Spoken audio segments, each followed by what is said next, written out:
Ada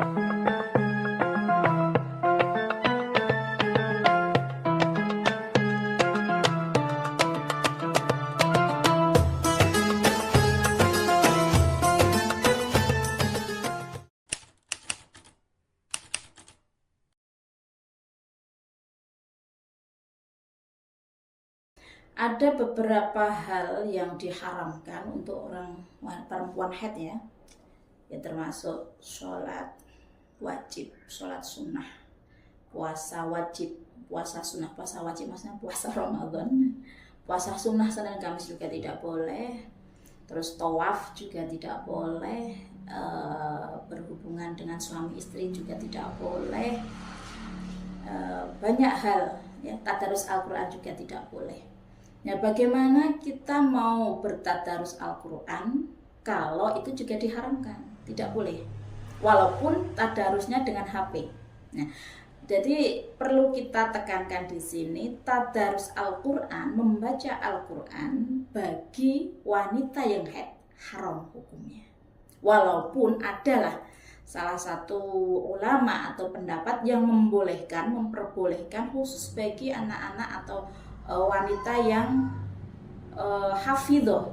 Nah, tapi untuk dari guru saya sendiri, beliau Mbah Kiai Haji Munawir Tingkir, itu tetap mengharamkan, tidak boleh.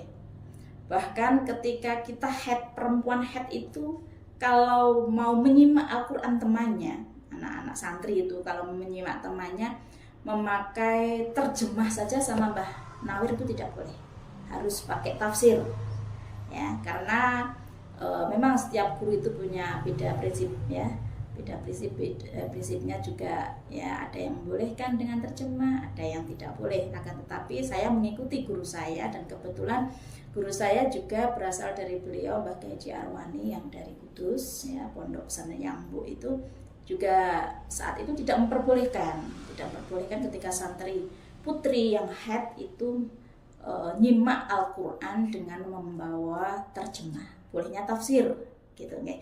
Apalagi kalau bawa HP, berarti tetap tidak boleh ya, tetap diharamkan perempuan haid itu membaca Al-Quran. Ngoten nggih.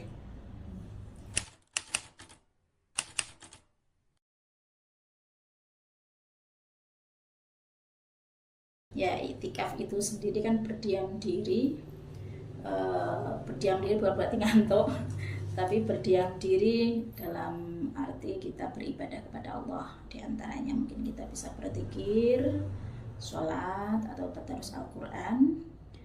Tapi alangkah lebih baiknya perempuan itu iktikafnya di rumah.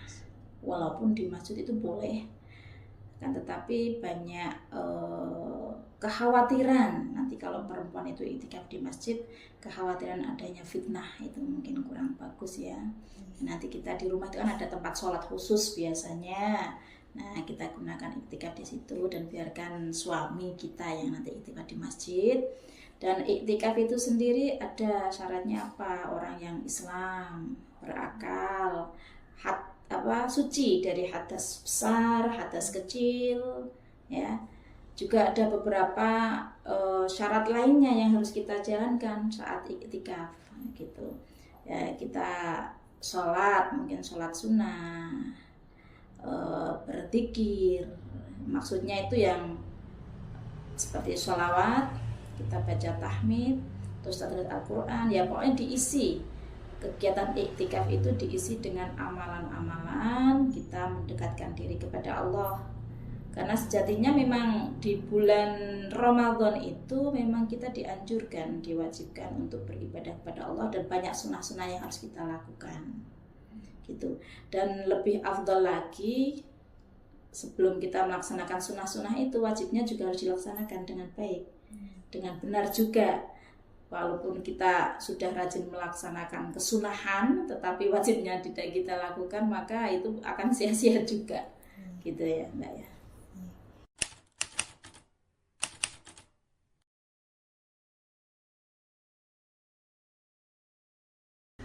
Ya seperti halnya iktikaf, perempuan sholat tarawih itu tetap afdolnya di rumah ya, afdolnya di rumah, tapi juga tidak dilarang untuk melakukan sholat tarawih di masjid.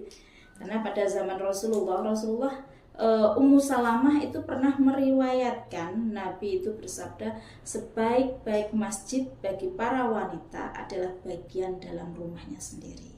Tuh alasan pertama kenapa lebih utama sholat tarawih di rumah. Dan yang kedua, ibadah yang semakin tersembunyi dari halayak ramai maka semakin bagus nilainya. Nah, karena memang tidak sama seorang wanita dengan seorang laki-laki, tidak sama. Dalam hal apapun tidak bisa sama. Ada hal-hal yang harus kita tahan, ada hal-hal yang tidak bisa kita sembarangan seperti laki-laki gitu, karena wanita punya aurat yang harus benar-benar dijaga. Karena wanita juga perhiasan.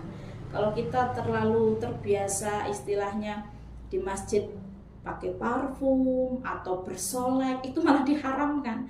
Karena kasihan nanti para laki-laki yang ada di masjid tidak jadi fokus untuk sholat, tidak fokus untuk bertadarus ataupun beriktikaf, tapi malah memandang perempuan yang cantik, yang harum, ini bau harum dari mana, malah mereka tidak bisa konsentrasi. Nah, itu dikhawatirkan seperti itu biar tidak terjadi fitnah. Dan ada alasan kenapa diperbolehkan di masjid. Yang pertama, ada hadis yang boleh untuk perempuan sholat di sholat tarawih di masjid, diperbolehkan, tetap diperbolehkan.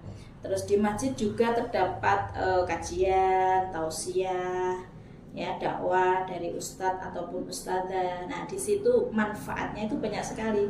Mungkin biar kita tambah ilmu sehingga kita bisa tahu yang seperti apa sih yang harus kita lakukan sebagai perempuan, sebagai wanita yang solehah gitu. Dan yang terakhir, nah ini takut dikhawatirkan menjadi fitnah dan mendapat izin suami. Ya, ini kalau tidak dikhawatirkan menjadi fitnah dan boleh oleh suaminya, nih boleh untuk sholat tarawih di masjid. Yang bisa jadi alasan kenapa tidak lebih afdal di rumah kan karena yaitu ditakutkan, dikhawatirkan terjadi fitnah, dan takut juga kalau suami tidak mengizinkan gitu ya, kira-kira.